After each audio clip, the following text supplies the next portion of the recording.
हम लोग किसी भी जगह के वेदर के बारे में बता सकते हैं कि वहाँ पर कितनी ह्यूमिडिटी है, क्या टेम्परेचर है, वहाँ पर कितनी बारिश हो रही है और क्या वहाँ पर बर्फ़ भी गिरती है। इन सब चीज़ों को जानकर हम किसी भी जगह के वेदर के बारे में बता सकते हैं।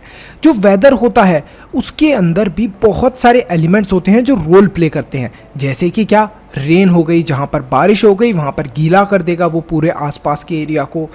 तो और जहाँ पर काफ़ी ज़्यादा गर्मी हो गई तो वहाँ पर क्या हो जाएगी, गर्मियाँ होने लग जाएंगी, बहुत लोगों को गर्मी लगने लग जाएगी। कहीं पर बहुत ज़्यादा बर्फ़ गिर गई तो उस चीज़ से क्या होगा, लोगों को सर्दी लगने लग जाएगी। तो जो वेदर है उसके अंदर भी बहुत सारी चीज़ें होती हैं, जैसे मैंने आपको भी बताया कि रेनफॉल, टेम्परेचर और स्नोफॉल, ये सब भी बहुत बड़ा रोल प्ले करते हैं। तो आपने जनरली न्यूज़ के अंदर या फिर न्यूज़पेपर के अंदर पढ़ा होगा कि वेदर रिपोर्ट्स होती हैं। आखिर ये वेदर रिपोर्ट्स होती क्या हैं? वेदर रिपोर्ट्स के अंदर बताया जाता है कि हमारे एरिया का क्या टेम्परेचर रहने वाला है, या फिर जिस जगह में या फिर जिस स्टेट में हम लोग रहते हैं वहाँ का क्या तापमान रहने वाला है। ये जनरली जो वेदर रिपोर्ट्स बनाती है वो गवर्नमेंट की एक स्पेशल डिपार्टमेंट होता है जिसे हम लोग बोलते हैं मेट्रोलॉजिकल डिपार्टमेंट, जिसका काम ही ये होता है कि वेदर रिपोर्ट्स को प्रिपेयर करना, ये पता लगाना कि कहाँ पर कितना टेम्परेचर रहने वाला है, कहाँ पर बारिश होने वाली है, कहाँ पर बर्फ़ गिरने वाली है। तो ये सब चीज़ें वो सैटेलाइट्स के थ्रू या फिर और भी बहुत सारे साइंटिफिक इंस्ट्रूमेंट्स हो गए उनके थ्रू पता लगाते रहते हैं। तो जो वेदर रिपोर्ट होती है जनरली हमारे न्यूज़पेपर, रेडियो या फिर टेलीविज़न में हमें देखने को मिलती है। अगर न्यूज़पेपर के अंदर पढ़ा होगा तो आपको कुछ देखने को मिल जाएगी न्यूज़पेपर के अंदर कि मैक्सिमम टेम्परेचर और मिनिमम टेम्परेचर।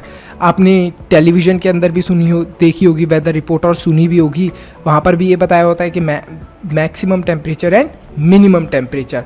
तो ये जो हमारी रिपोर्ट बनाने का पूरा प्रोसेस होता है, इसे ही हम लोग, ये जो रिपोर्ट बनी ये तो किसने बनाई थी, मेट्रोलॉजिकल डिपार्टमेंट। और इस रिपोर्ट को बताया किसने, न्यूज़पेपर वालों ने, टेलीविज़न वालों ने, रेडियो वालों ने।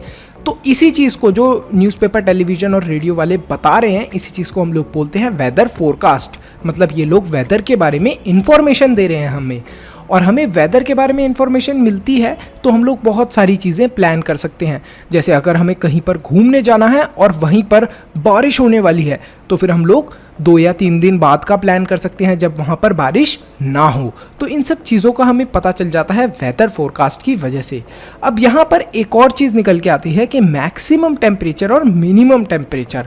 सर ये क्यों लिखा हुआ होता है और ये क्यों बताया जाता है न्यूज़ के अंदर कि मैक्सिमम टेम्परेचर इस जगह का इतना रहने वाला है, मिनिमम इतना रहने वाला है? तो मैक्सिमम टेम्परेचर का मतलब होता है सबसे हाईएस्ट टेम्परेचर और मिनिमम का मतलब सबसे लोएस्ट। अगर आप अपने घर पर सुबह सुबह जब जल्दी उठते होंगे तो आप जब जल्दी उठते होंगे तो जनरली देखते होंगे कि आसपास बहुत ठंडा एनवायरनमेंट है, मतलब बहुत ज़्यादा गर्मी नहीं है। शाम के समय भी बहुत ज़्यादा गर्मी नहीं रहती। तो ये उस दिन का मिनिमम टेम्परेचर होता है। मतलब कि मान लो आज के दिन का सबसे मैक्सिमम टेम्परेचर, जब मैं सुबह सुबह उठा तब आज का टेम्परेचर था 20 डिग्री सेल्सियस, और जब मैं दिन में जब मैं लंच कर रहा था तब उस टाइम पे 30 डिग्री सेल्सियस आ रहा था जब मैंने न्यूज़ देखी। तो जब मैं शाम को बाहर खेलने के लिए गया तब टेम्परेचर हो रहा था 20 डिग्री सेल्सियस फिर दोबारा। तो हमारे इस पूरे दिन के अंदर सबसे कम टेम्परेचर कब रहा, सुबह रहा और शाम के टाइम रहा। तो that was the minimum temperature, और मैक्सिमम टेम्परेचर दिन के समय रहा जो कि 30 डिग्री सेल्सियस था। तो ऐसे ही हमारी वेदर रिपोर्ट्स के अंदर लिखा होता है कि मैक्सिमम टेम्परेचर मतलब इस दिन में सबसे ज़्यादा गर्मी होगी तो इतने टेम्परेचर तक होगी, और अगर ठंडा रहेगा तो इतने टेम्परेचर तक रहेगा। तो ये होता है हमारा मैक्सिमम एंड मिनिमम टेम्परेचर। इसी के साथ बहुत सारे ऐसे भी डिवाइस होते हैं जिनसे हम लोग रेन को भी नापते हैं या फिर मेजर करते हैं। अगर हम लोग एग्जैक्टली बोले तो जो रेन को मेजर करने के लिए डिवाइस यूज़ करा जाता है वो होता है रेन गॉज। तो रेन गॉज को यूज़ करा जाता है जिससे कि हम लोग रेन को मेजर कर पाएँ, कितनी ऊंचाई तक या फिर कितने सेंटीमीटर्स तक, कितने मीटर्स तक रेनफॉल हुआ है। आपने जनरली न्यूज़ में सुना होगा, देखा होगा लोगों को बोलते हुए कि यहाँ पर तो इतने सेंटीमीटर तक की रेनफॉल हुआ है। तो वो जो डिवाइस होता है उसको मेजर करने वाला यही होता है रेन गॉज। इसी के बाद हम लोग देखते हैं कि ये जो पूरा वेदर है ये वेदर आखिर चेंज क्यों होता है, और ऐसे हमें डिफरेंट डिफरेंट सीजन्स देखने को मिलते हैं, कभी बारिश हो रही है, कभी गर्मी हो रही है, कभी सर्दी हो रही है, ऐसा क्यों होता है भैया, एक ही सीज़न क्यों नहीं रहता। तो हमें एक तो बेसिक चीज़ पता है कि जो हमारा सन है वो पूरी सनलाइट देता है, और सनलाइट से ही हमारी अर्थ के ऊपर गर्मी आती है, गर्म रहती है हमारी अर्थ, ये सारा काम सन का है। तो यहाँ पर सन एक बहुत ही मेजर रोल प्ले करता है। तो इसी के साथ सन ही एक बहुत बड़ा मेजर रोल प्ले करता है हमारे सीजन्स के अंदर भी। तो क्या होता है कि जब हमारी अर्थ होती है, आपने देखा होगा कि जो हमारी अर्थ होती है वो रोटेट करती है, रोटेट और रिवॉल्व। तो हमारी अर्थ रोटेट करती है अराउंड सन, सन के चारों तरफ घूमती है अर्थ। तो इसी वजह से जो भी हमारे सीजन्स होते हैं वो अलग अलग हमें सीजन्स देखने को मिलते हैं। तो जब अर्थ सन के आसपास घूम रही होती है, तब वो सन के अगर थोड़ा पास होती है और उसे सबसे ज़्यादा धूप मिल रहा होता है जिस पोर्शन को, वहाँ पर हम लोग कह देते हैं अर्थ के जिस वाले पार्ट पे सबसे ज़्यादा धूप लग रही होती है, वहाँ के लोगों को ये महसूस होने लगता है कि अब तो यहाँ पर समर्स आ गई, गर्मियाँ आ गई, क्योंकि अब तो बहुत ज़्यादा धूप आ रही है इधर। और जब वही पोर्शन थोड़ा दूर हो जाता है या बैक साइड में हो जाता है, तो आप देखोगे कि वहाँ पर थोड़ा ठंडा हो जाएगा टेम्परेचर, तो लोग ये बोलने लग जाते हैं कि अब यहीं पर विंटर्स आ गए। तो आपको समझ में आया कि अर्थ के रोटेट करने की वजह से टेम्परेचर के अंदर चेंजेस आते हैं और हमारे अलग अलग सीजन्स हमें देखने को मिलते हैं, जैसे winter, summer, rainy season, autumn, और पता नहीं कितने सारे सीजन्स आपको देखने को मिल जाते हैं।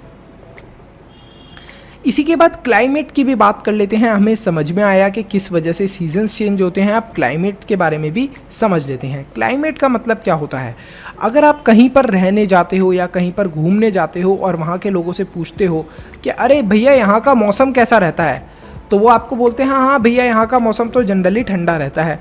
या फिर अगर आप राजस्थान साइड में चले गए घूमने, तो वहाँ के लोग बोलेंगे भैया यहाँ का मौसम तो गर्म रहता है पूरे साल भर।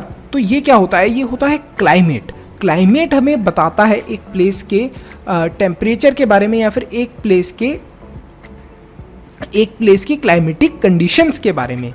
तो क्लाइमेट जो है वो एग्जाम्पल के लिए जैसे 25 साल से कहीं पर बहुत ही ज़्यादा ठंड रही है, तो वहाँ पर तुम्हें यही देखने को मिलेगा कि जनरली लोग यही बोलेंगे कि यहाँ का तो मौसम बहुत ज़्यादा ठंडा रहता है, और अचानक से वहाँ पर गर्मी पड़ गई तो वहाँ के लोग इतना ज़्यादा नहीं घबराएंगे, क्योंकि उन्हें यही लगेगा कि यहाँ का मौसम तो ठंड का ही है, क्योंकि 25 ईयर्स से यहाँ पर ठंड ही है, ठंडा ही रहा है। तो यही होता है। अब जैसे राजस्थान है, राजस्थान में अगर कभी कभी बारिश हो जाती है तो लोग घबराते नहीं है कि अब क्या होगा, अब तो बारिश आ गई। यहाँ पर लोगों को ये लगता है कि राजस्थान में तो बहुत टाइम से गर्मी ही रहती है, डेजर्ट है इतने बड़े बड़े, तो इस वजह से यहाँ पर गर्मी ही रहेगी। क्लाइमेट और एडेप्टेशन ये बहुत इंपॉर्टेंट चीज़ है। क्लाइमेट के साथ हमें अडेप्ट होना बहुत ज़रूरी है। अगर आप किसी ठंडी जगह पर जाते हो या हिल स्टेशन के अंदर जाते हो, जैसे हम लोग मनाली में जाते हैं या फिर कहीं हिमालय साइड की किसी भी हिल्स के ऊपर जाते हैं ट्रैवल करने के लिए हिल स्टेशन पे, तो वहाँ पर एक चीज़ आपने नोटिस करी होगी कि आप सर्दी के कपड़े लेकर जाते हो, सर्दी के कपड़े पहनते हो वहाँ पर। अपने घर पर क्यों नहीं पहन के घूमते सर्दी के कपड़े गर्मी के सीज़न में भी? सर नहीं पहनते घर पे, गर्मी के सीज़न में सर्दी के कपड़े क्यों पहनेंगे सर, पागल है क्या? हाँ, तुम पागल नहीं हो, वहाँ पर तुम सर्दी के कपड़े क्यों पहन के जाते हो? क्योंकि वहाँ का क्लाइमेट ठंडा है, आपको पता है ऑलरेडी कि अगर हम हिल स्टेशन पे जा रहे हैं वहाँ पर ठंड होने वाली है, तो आप अपनी बॉडी को उस अकॉर्डिंगली अडेप्ट करने की कोशिश करते हो, आप तैयारियाँ करते हो। क्या क्या तैयारियाँ करते हो? कोट पैक करते हो, स्वेटर्स पैक करते हो, शूज़ जो विंटर्स वाले होते हैं वो, सॉक्स, मोटी वाली सॉक्स हो गई, वो वाली सारी चीज़ें आप पैक करते हो, जिससे कि अगर आप वहाँ पर जाओ तो आपको दिक्कत ना हो। अगर आप कहीं गर्म जगह पर जाते हो जहाँ पर गर्मी है, जैसे राजस्थान वगैरह, तो आप लोग गर्मियों के कपड़े रखते हो, जिससे कि आप वहाँ के क्लाइमेट के अंदर क्या आराम से रह पाओ, आपको ज़्यादा प्रॉब्लम ना हो। इसी के बाद एक पोलर रीजन है। पोलर रीजन हमारी अर्थ का जो रीजन है वो सबसे ठंडा एरिया होता है। ये जो पोलर रीजन होते हैं, ये दो इसके अंदर हमें पोलर रीजन देखने को मिलते हैं। एक होता है नॉर्थ पोल और एक होता है साउथ पोल। इन दोनों को ही हम लोग पोलर रीजन बोलते हैं। ये बहुत ज़्यादा ठंडे होते हैं, मतलब पूरे साल भर ही यहाँ पर ठंड रहती है, आप ये समझ लो। और यहाँ पर जो सन है वो 6 महीने तक सन देखने को नहीं मिलता पोलर रीजन के अंदर। बहुत ही सरप्राइजिंग बात ये है कि 6 महीने तक वहाँ पर आपको सन देखने को नहीं मिलता, और अगर 6 महीने बाद सन आता है तो वो 6 महीने तक कॉन्टीन्यूसली वहीं पर सनलाइट देता रहता है। तो बड़ी ही सरप्राइजिंग बात है ये तो, कि 6 महीने तक वहाँ पर ना दिन है ना रात है, बस 6 महीने रात है और फिर नेक्स्ट 6 मंथ्स डे ही डे हैं। तो बड़ा ही सरप्राइजिंग चीज़ है ये तो यहाँ पर ये जो पोलर रीजन होता है, यहाँ पर हमें बहुत सारे एनिमल्स देखने को मिलते हैं, जैसे हमारे पोलर बियर हो गए, पेंगुइन्स हो गए, और भी बहुत सारे एनिमल्स हो गए, जैसे फिश हो गई, बर्ड्स हो गई, रेंडियर्स हो गए, फॉक्स हो गई, वेल्स हो गई। ये सब हमें वहाँ पर देखने को मिलते हैं। लेकिन इन सब ने अपने आप को अडेप्ट कर लिया है वहाँ के क्लाइमेट के हिसाब से। अडेप्ट कैसे करा है सर? अगर आपने कभी भालू को देखा होगा, पोलर बियर को, तो उसकी स्किन देखी है कितनी मोटी होती है, कितने मोटे मोटे उसकी स्किन के ऊपर फर होते हैं। तो वो क्यों होते हैं? जिससे कि उसको सर्दी ना लगे। अगर आप उस भालू को गर्म जगह पर ले जाओगे या फिर किसी जू के अंदर ले जाते हो जहाँ पर बहुत ज़्यादा गर्मी है, तो वो तो बेचारा गर्मी से ही मर जाएगा। इस वजह से जो हमारे पोलर बियर होते हैं, जो पोलर रीजन के अंदर रहते हैं हमारे भालू, उनकी स्किन अलग टाइप की होती है और उनकी स्किन के ऊपर बहुत ज़्यादा थिक फर्स होते हैं, जिससे कि उन्हें सर्दी ना लगे। तो इसी वजह से आपने देखा होगा कि जो वाइट फर होते हैं पोलर बियर के ऊपर, ये एक और चीज़ में भी हेल्प करते हैं। अब जो बर्फ़ होती है, बर्फ़ भी वाइट होती है, ये भी वाइट होते हैं। तो अगर इनको कोई अटैक करने के लिए आता है तो ये बर्फ़ के अंदर ही छुप जाते हैं। कोई इनके अंदर डिफरेंस बता ही नहीं पाता है कि अरे ये तो बर्फ़ भी वाइट लग रही है, पोलर बियर भी बिल्कुल वाइट है, और पोलर बियर बर्फ़ के अंदर छुप गया तो कोई भी उन्हें पकड़ ही नहीं पा रहा। और इसी तरीके से अगर इन्हें किसी जानवर के ऊपर अटैक करना होता है तो ये छुप के बर्फ़ के अंदर जाते हैं और उसके ऊपर अटैक भी कर देते हैं। जो पोलर बियर होते हैं, इनकी जो मैंने आपको बताया जैसा जो फ़र होते हैं वो काफ़ी मोटे होते हैं, जिससे कि इन्हें सर्दी ना लगे। और इसी के साथ जो पोलर बियर हैं ये काफ़ी स्लोली चलते हैं। ऐसा नहीं है कि बहुत फास्ट चलते हैं, ये स्लोली इसलिए चलते हैं जिससे कि इन्हें गर्मी ना लग जाए। अगर गर्मी लग गई तो इनकी तबीयत भी ख़राब हो सकती है। और पोलर बियर यहाँ तक कि जो पानी होता है उसके अंदर भी जाकर स्विम कर सकते हैं। बड़े ही मज़ेदार इनके पास तो पावर्स होती हैं पोलर बियर्स के बाद। अब पोलर बियर के बाद एक और एनिमल है जो बहुत फेमस है ठंडे क्लाइमेट्स में रहने के लिए। वो कोई नहीं है, हमारे प्यारे पेंगुइन्स हैं। पेंगुइन्स बड़े ही प्यारे लगते हैं, वाइट कलर के होते हैं और इनके पीछे ब्लैक कलर भी होता है। तो वाइट कलर से भी इन्हें बहुत ज़्यादा हेल्प मिल जाती है। अगर इन्हें कभी कभी बर्फ़ के अंदर छुपना होता है, इनके ऊपर कोई अटैक करने आ रहा है तो उससे बचना होता है, तो ये छुप जाते हैं। तो इसी तरीके से जो हमारे पोलर बियर होते हैं वो भी बहुत अच्छे से पोलर बियर नहीं, पेंगुइन्स भी पोलर बियर्स की तरह ही सर्वाइव कर लेते हैं बहुत अच्छे से ऐसे बर्फ़ वाले एरिया के अंदर, पोलर रीजन के अंदर। इसी के साथ जो हमारे पेंगुइन्स होते हैं, इनकी भी स्किन काफ़ी मोटी होती है। मोटी इसलिए होती है जिससे कि इन्हें ठंड ना लगे, बर्फ़ ना लगे बोल रहा था मैं, बर्फ़। पेंगुइन्स क्या होते हैं? पेंगुइन्स जनरली अगर आप देखोगे तो पेंगुइन्स, बहुत सारे पेंगुइन्स एक साथ ग्रुप के अंदर रहते हैं, अलग अलग नहीं रहते, एक साथ ही रहते हैं। अब हमें समझ में आया पेंगुइन्स के बारे में, पोलर बियर्स के बारे में, और भी बहुत सारे एनिमल्स हैं। लेकिन आपको जनरल बात समझ में आ गई कि जो इनकी बॉडी है वो इस टाइप से बनी हुई है कि ये ठंडे क्लाइमेट के अंदर रह सकते हैं, इन्हें ठंड ज़्यादा ना लगे। अब हम लोग देखते हैं माइग्रेटरी बर्ड्स के बारे में। माइग्रेटरी बर्ड्स के बारे में आप लोगों ने बहुत बार सुना होगा, लेकिन आपको अगर अच्छे से समझना है तो आज हम लोग समझते हैं माइग्रेटरी बर्ड्स के बारे में। कभी आपने खेलते हुए ग्राउंड के अंदर या फिर कभी आप कहीं पे ट्रैवल कर रहे हो तो बहुत सारी बर्ड्स का ग्रुप एक जगह से दूसरी जगह जाते हुए देखा है? सर देखा है, याद नहीं आ रहा तो समझ लो, बहुत सारी बर्ड्स ग्रुप्स के अंदर एक जगह से दूसरी जगह जाती रहती हैं। ऐसा क्यों करती हैं वो? मान लो कहीं पर बहुत ज़्यादा गर्मी पड़ रही है और बर्ड्स को लगता है अरे अब तो हमें गर्मी लग रही है यहाँ पर, तो क्यों ना हम दूसरी जगह शिफ्ट हो जाएं। तो वो क्या करती हैं, अपने पूरे ग्रुप बना लेती हैं और बोलती हैं कि चलो हम तो अब दूसरी जगह जाने वाले हैं।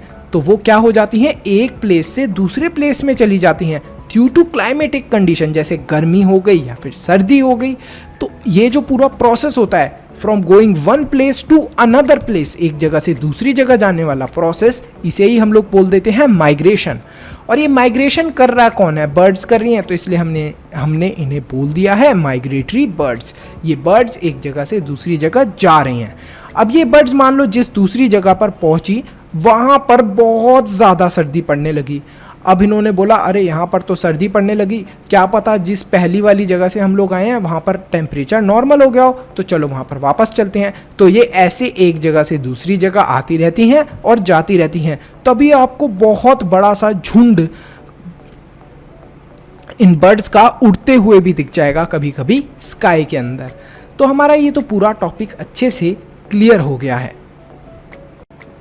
तो हमने अर्थ की सबसे ठंडी जगहों के बारे में तो पढ़ लिया, लेकिन हमें ये भी तो पता होना चाहिए कि अर्थ की सबसे गर्म जगहें कौन कौन सी होती हैं।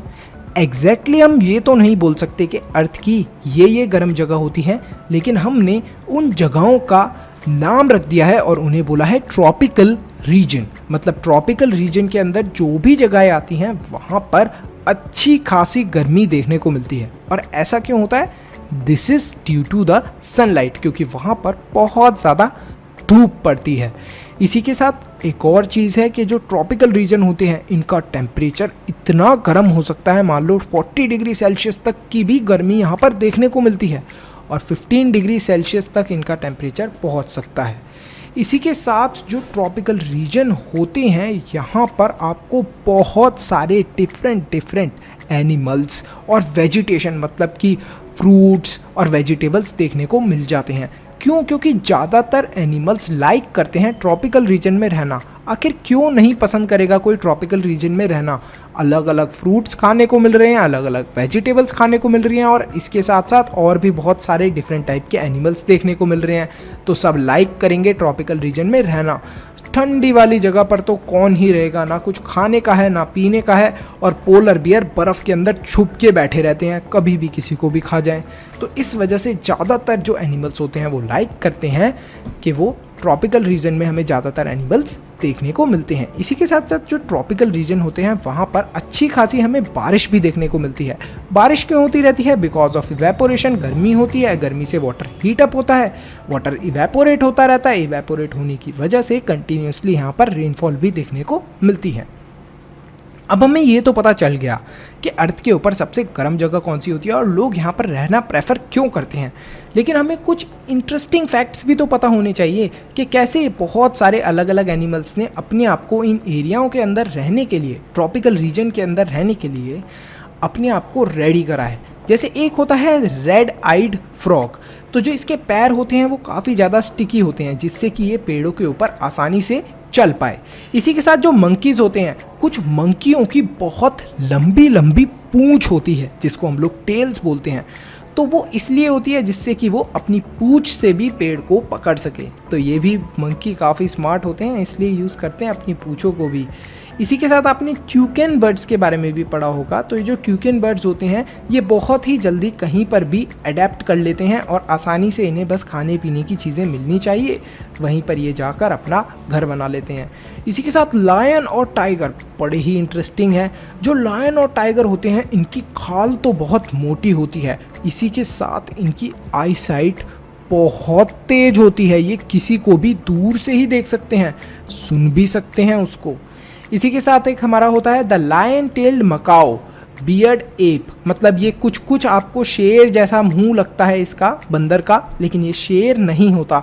आप कभी जू में जाएंगे तो आप देखेंगे कि शेर के मुंह वाला बंदर, जिसको बेसिकली लोग बोलते हैं, तो ये जो होते हैं ये मतलब कुछ इंटरेस्टिंग से ही हैं, इनकी शेप कुछ इंटरेस्टिंग सी ही है और ये काफ़ी आसानी से रह लेते हैं रेन फॉरेस्ट के अंदर, ट्रॉपिकल रेन फॉरेस्ट के अंदर, जहाँ पर ये insect, seed, fruit, leaves, flower, stems इन सबको खाकर अपना काम चला लेते हैं। एलिफेंट्स तो बहुत ही इंटरेस्टिंग क्रिएचर हैं। इसी के साथ एक बहुत ही इंटरेस्टिंग फैक्ट बताना चाहता हूँ मैं एलिफेंट्स के बारे में। एलिफेंट्स इतने बड़े होने के बावजूद भी वेजिटेरियन होते हैं। वो कभी भी किसी दूसरे एनिमल को नहीं खाते, वो सिर्फ पेड़ों की पत्तियाँ खाते हैं। ये तो बड़ी इंटरेस्टिंग बात है सर। हाँ, अगर तुमने उन्हें गुस्सा दिलाई तो वो अपने पैरों से तुम्हें कुचल ज़रूर देते हैं। तो तो elephant found in the tropical rain forest also adapt themself according to the climate. तो इस वजह से वो वहाँ पर जो उनका क्लाइमेट होता है आसपास का, उसी के अंदर वो अपने आप को अडेप्ट भी कर लेते हैं। जो एलिफेंट की ट्रंक होती है, ट्रंक मतलब कि सूंड, वो काफ़ी लंबी होती है। इसी के साथ साथ वो ट्रंक की हेल्प से ही, मान लो उन्हें किसी पेड़ के ऊपर से पत्ते तोड़ने हैं तो वो तोड़ सकते हैं। ट्रंक की हेल्प से उन्हें स्मेल करने को भी मिलता है चीज़ों को। मान लो उन्हें किसी पेड़ की पत्तियों की स्मेल अच्छी नहीं लग रही तो वो दूसरे पेड़ की तरफ चले जाते हैं। जो एलिफेंट होते हैं वो ट्री की बार्क भी खाते हैं, ट्रीज़ को भी खाते हैं, और जो उनके टस्क मतलब कि जो दांत होते हैं वो बहुत लंबे होते हैं और स्ट्रॉन्ग होते हैं। तभी तो हाथी का दांत बहुत लंबा और स्ट्रॉन्ग होता है। एलिफेंट के जो ईयर्स अगर आप देखोगे तो वो भी बहुत बड़े बड़े होते हैं। इतने बड़े बड़े ईयर्स हैं तो वो आसानी से आसपास अपने दुश्मनों की आवाज़ या फिर अपने प्रेडिटर्स की आवाज़ भी सुन सकते हैं, अपने शिकारियों की आवाज़ भी सुन सकते हैं। तो जो एलिफेंट्स हैं उनके ईयर इतने बड़े होने के साथ जो उनके बेनिफिट्स हैं कि वो अपने दुश्मनों की आवाज़ सुन सकते हैं, एक और बेनिफिट होता है, वो ये होता है कि वो उनको गर्मी से भी बचाते हैं। अरे वाह सर, जैसे हम लोग कैप पहन लेते हैं अपने सर के ऊपर जब हमें ज़्यादा गर्मी लगती है, इसी तरीके से जो एलिफेंट के ईयर होते हैं वो उनकी हेल्प करते हैं।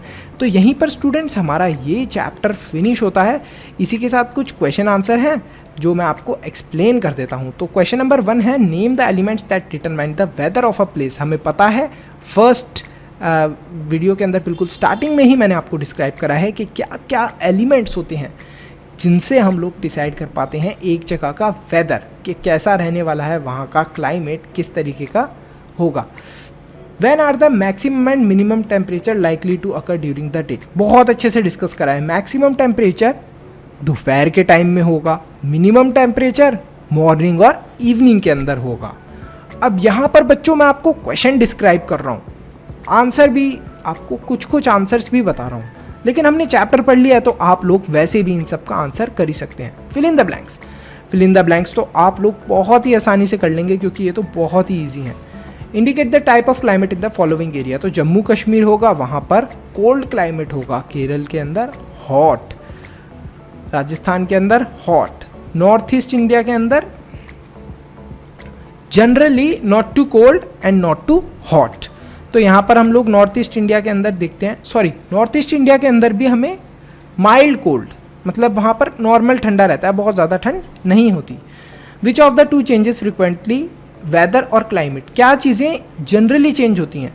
तो जनरली हमारा जो क्लाइमेट होता है, एक जगह का जो मौसम होता है वो तो वैसे का वैसा ही रहता है, लेकिन जो हमारा वेदर होता है, जैसे कि कभी मौसम हो गया, जो वेदर हो गया एग्जैक्टली वो चेंज होता रहता है, जैसे कभी सर्दियाँ कभी गर्मियाँ, तो ये हमें चेंज होते हुए दिखती हैं। Following are some of the characteristics of animals. तो यहाँ पर आपको कुछ करेक्टरिस्टिक्स बताए गए हैं एनिमल्स के, और इनको आपको क्या करना है, ज्वाइन करना है। For each character indicate whether its adaptation for tropical rain forest और polar region. Do you think that some of these characteristic can be adapted for both regions. तो यहाँ पर जैसे बताया गया है, जैसे डाइट्स हैवी ऑन फ्रूट्स, तो ये कहाँ पर ज़्यादातर डाइट्स हैवी ऑन फ्रूट, मतलब फ्रूट ड्राई जो डाइट हो गई हमारी फ्रूट वाली, ये कहाँ पर हम लोगों को ज़्यादा फ्रूट वगैरह देखने को मिलते हैं, ये तो हॉट प्लेसेस को देखने को मिलते हैं, तो इन्हें क्या बोलेंगे, ट्रॉपिकल रीजन पे। Need to migrate, need to migrate, sticky pads on feet, क्या था वो एनिमल्स जो हमने बिल्कुल स्टार्टिंग में पढ़ा था, wide and large pause. Wide and large pause किसके होते हैं, वाइड एंड लार्ज पॉज तो पोलर बियर के होते हैं, बहुत बड़े बड़े उसके हाथ और पाँव होते हैं। स्ट्रॉन्ग टेल्स, किसकी स्ट्रॉन्ग टेल होती है, बंदर की, क्योंकि वो एक जगह से दूसरी जगह पर भी जा सकते हैं, मंकीज। वाइट फर किसके होते हैं, वाइट फर तो हमारे पोलर बियर के होते हैं। Loud voice, layer of fat under skin, ये हमारा हो गया पेंगुइन। इसका आंसर आप बताएंगे, लाउड वॉइस किसकी होती है। ब्राइट कलर्स, ब्राइट कलर्स हमें कहाँ पर देखने को मिलते हैं एनिमल्स के, animals in polar animals in bright colour हमें देखने को मिलता है जो एनिमल्स ट्रॉपिकल रीजन के होते हैं। The tropical rain forest has large population of animals, explain why is it so. जैसा मैंने आपको बताया कि ट्रॉपिकल रेन फॉरेस्ट के अंदर बहुत सारे फ्रूट्स होते हैं, वेजिटेबल्स होते हैं और भी डिफरेंट एनिमल्स होते हैं, इस वजह से वहाँ पर हर एनिमल लाइक करना पसंद करता है, और प्लस वहाँ का जो टेम्परेचर होता है वो भी सबके लिए सूटेबल होता है, बहुत ज़्यादा सर्दी नहीं होती, इस वजह से सारे एनिमल्स आराम से रह पाते हैं। 8th है explain with example why we find animals of certain kind living in particular climatic condition. तो यहाँ पर आपको एक्सप्लेन करना है, जैसे हमारा पोलर बियर हो गया, पोलर बियर ठंडी जगह पर ही क्यों रह रहा है, क्योंकि इसलिए रह रहा है, और कैसे रह पा रहा है वो ठंडी जगह पर, वो इसलिए रह पा रहा है ठंडी जगह पर क्योंकि उसकी स्किन के ऊपर बहुत मोटे मोटे फर हैं। यही इस क्वेश्चन का आंसर है। अब ये जो क्वेश्चन के आंसर्स हैं मैं डायरेक्टली आपको इसलिए नहीं लिखवा रहा हूँ क्योंकि थोड़ी सी मेहनत तो आपकी भी बनती है, इसी के साथ थोड़ी सी मेहनत और कर लो, बाकी के जो क्वेश्चंस हैं वो आसान ही हैं तो आप लोग कर लोगे आई होप।